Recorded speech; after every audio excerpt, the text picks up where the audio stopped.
cooking pots were a little more than required. I could have cooked with just this. I didn't even need any of these actually, thinking I didn't use them at all. But then I was only eating out of packets and heating up tin cans.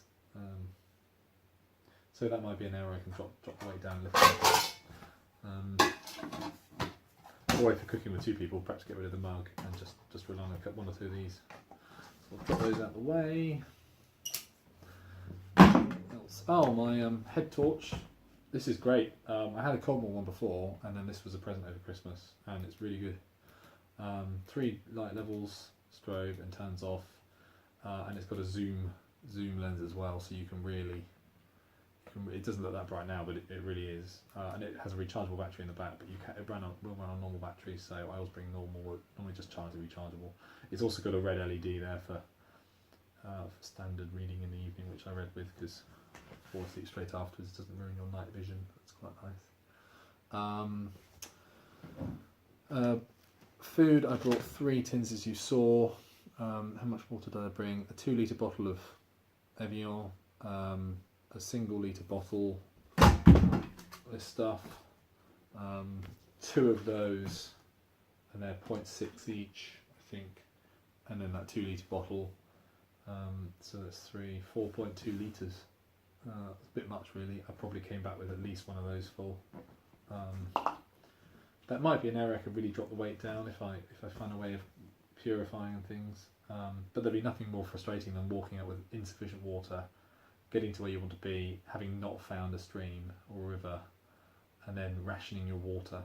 I'm not sure if I can see a huge way around that really, especially just for an overnight camp. Perhaps it's just worth bringing all the water you're going to need, and then perhaps bringing a small filter with you or the ability to boil stuff, I suppose. A few little bits of clothes and stuff that aren't that interesting. A couple of knives, a Leatherman imitation, cheap Leatherman thing. It did occur to me that if I'd forgotten the gripper when I was using my pots and pans, I could probably have used these. And there's a couple of blades on there and screwdriver and things, although I can't imagine you'd need most of it, but one thing to do it all. I say it does everything. I still brought my lock knife. This is a really cheap one. I can just about open it with one hand if I needed to. You need to be a bit careful carrying lock knives, as they're borderline illegal, so I keep it deep in my pack unless I'm on the moors, and then I normally sometimes I carry it in the top pocket of my pack, and then I carry my Leatherman on my person, as that's it's easier to justify, I think, although if you're on the moors in the middle of nowhere, I can't envisage the police stopping and searching you and complaining you've got a knife. My Bergen, there's the gas stove. I got through quite a lot of this gas, mainly because I was boiling quite a lot of water, and then I think I got through quite a lot of it. It was quite cold. The performance of these really drops off when it's cold, and they get cold instantly as soon as you start using them. The release of pressure, the release of the gas must use heat, or for some reason they get cold as soon as you start drawing cross out of them. You're supposed to keep them as warm as you can in the tent, but they're still not brilliant. I have got a petrol stove. I might do a little summary and comparison between the two. The best thing about gas on my gas stove is that it's fairly analog. You can drop the temperature down and simmer, or just keep warm, or whatever you want to do. The petrol one is on or off. It's blazing furnace mode, or turned off. It doesn't really simmer or bring things gradually up to temperature. So that's why I prefer gas, at least in the summer. But in the winter, the petrol one will fire off like mad. Then I have my Bergen. That old girl's 20 years old when I bought it, and it was in patch shape when I bought it, so it's probably from the Falklands or something. I don't know how many litres it is. Might be 120. But it's all I bothered with. I have toiletries in the front there, lavatory paper and the trowel and things like that.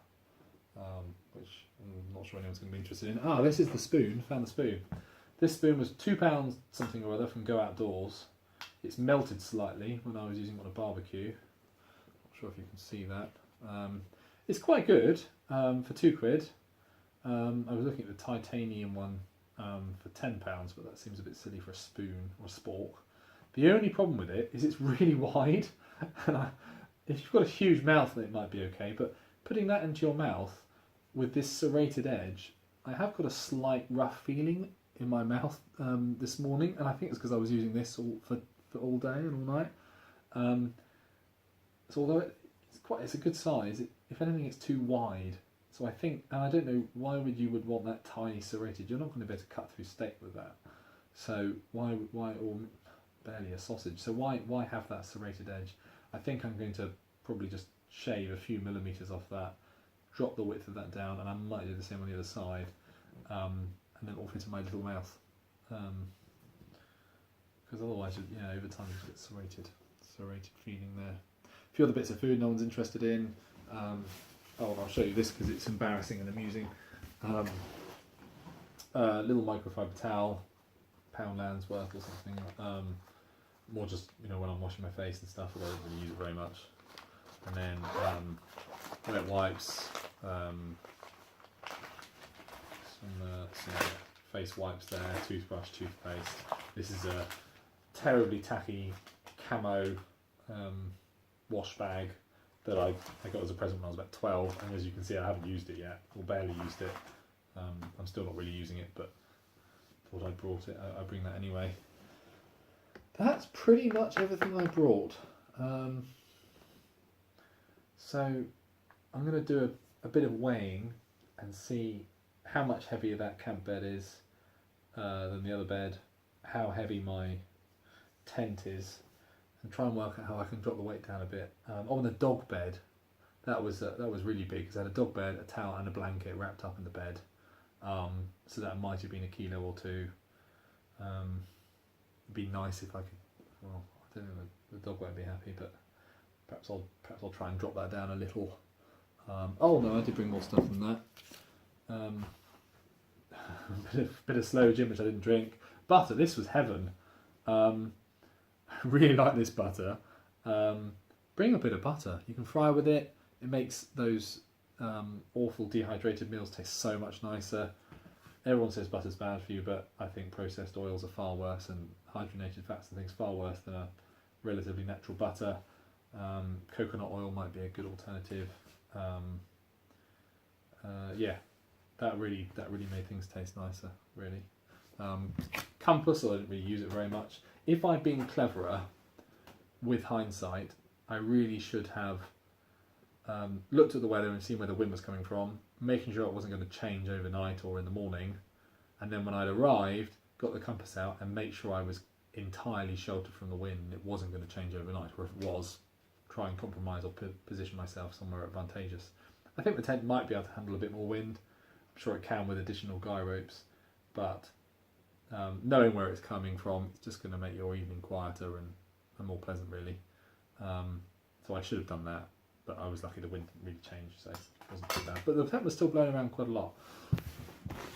First aid kit with a couple of extra bits in there. I've topped it up with aspirin and bandages and things, but nothing too much. What else did I learn? This would have been a good thing. I think I'm going to do this on this little mug. Put that in there. On this mug, all the dehydrated pastas, they all stated how many millilitres of water to add to them, and I just winged it, and they weren't under or overcooked. They were all fine.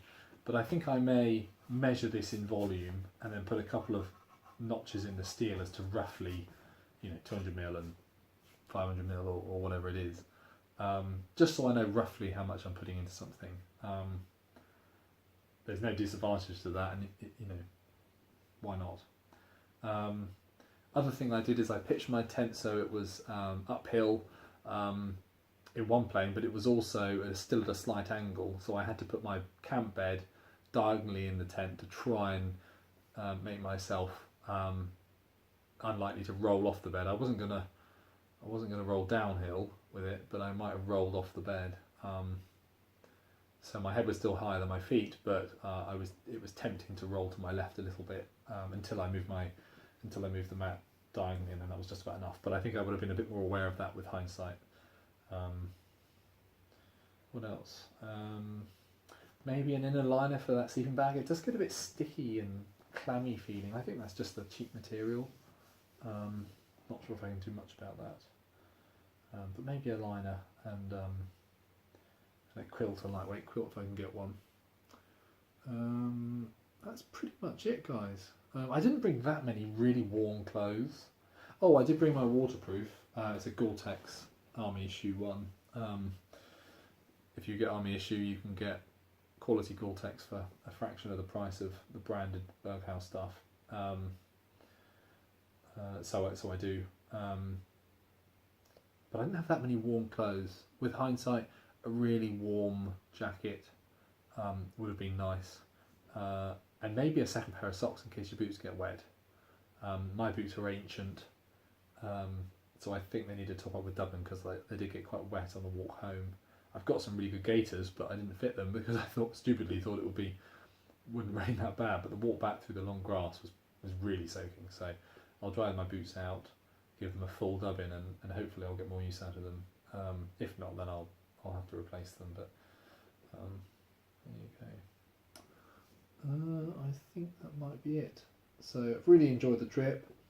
I'm going to spend a bit of time dropping down the way to the pack. Oh, I need to get a waterproof bag cover for this. Everything got soaked on the way home, including the dog bed. And generally, I keep some of my semi-valuables in the top of the Bergland, or in the lid, either inside or outside. And they probably would have got a bit damp. So I think I'm going to get a full-sized waterproof thing for it, just to stop the outside getting too sodden. And it also becomes a little heavier when it takes on water. And I might buy some dry pouches and then keep a few of my items in colour-coded dry pouches. So if I'm trying to grab a waterproof, well, you don't need a waterproof in a dry pouch, do you? But trying to grab anything, at least it'll be colour coordinated, and it'll be easy for me to dig out then. I still don't understand how people can pack with these 60 litre bags. I went into Go Outdoors purely out of interest and had a look at some of their really nice walking packs, and the biggest I could find on the shop floor was, I think it was 80 litres, and I think this is about 130. How people get everything into an 80 litre pack, I have no idea, because this was pretty full, and I still had the sleeping mat and the dog bed on the outside. So perhaps it will be a gradual process, dropping the weight of this down a bit. I wouldn't mind shifting a few kilos on it, just to make it easier on the knees. Going uphill was tough but sweaty, but not too impossible. But going downhill with it was quite hard on my knees. I was surprised. So I might gradually spend some time dropping the weight of this down somehow. Fewer cooking things, possibly a lighter sleeping bag and a lighter tent would be the first steps, I think. But yeah, until the next video, really enjoyed the trip, had a great time. There's one person I'd like to mention. I've watched a few people's YouTube videos, but I don't really spend that much time on YouTube. But there was one person who I really enjoy watching, and he hasn't got many videos online. I think some of them have been withdrawn through copyright or something. But he's called Outdoor Enthusiast 101. He just comes across as such a nice chap. Really enthusiastic, and very knowledgeable, but really quite subtle and discreet about it at the same time. Really likes his gear. He's a bit of a gear geek, like we all are, I suppose. Half of the videos on here are about people talking about their gear. I think it's just the men have hobbies and women don't understand them, do they really? Yeah, really nice guy, and he seems to be making a few more videos now, so these are the only ones I really watch with real interest, really. But he's more of a bushcraft guy, whereas obviously I'm way behind all of that. But I'll be doing a few more videos, a few nights on the beach probably, a few more nights on Dartmoor with the dog hopefully, and a few nights bivvying as well. Quite like the idea of bivvying. Haven't done it very much, but I might need a better sleeping bag before I do that, and make sure it's dry, because I was thinking last night, and if I had 10 hours of being inside a bivvy in a sleeping bag with it raining, it would have been a bit miserable.